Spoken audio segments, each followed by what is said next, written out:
řeč. Myslím si, že problém není fyzické utrpení nebo nebezpečí smrti nebo dokonce smrt.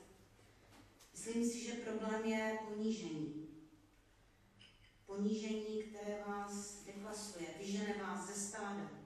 Snaží se vytvořit dojem, že nikam nepatříte, že ztrácíte hodnotu jako člověk. Říkají o vás, že jste blázni, že nejste normální, protože říkáte pravdu, protože se nebojíte postavit se proti tomu, co v této společnosti vládne, a to peníze, mafie, moc.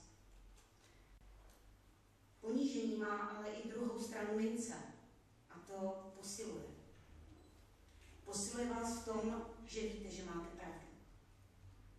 A pravda přece vítězí. A proto to nesmíte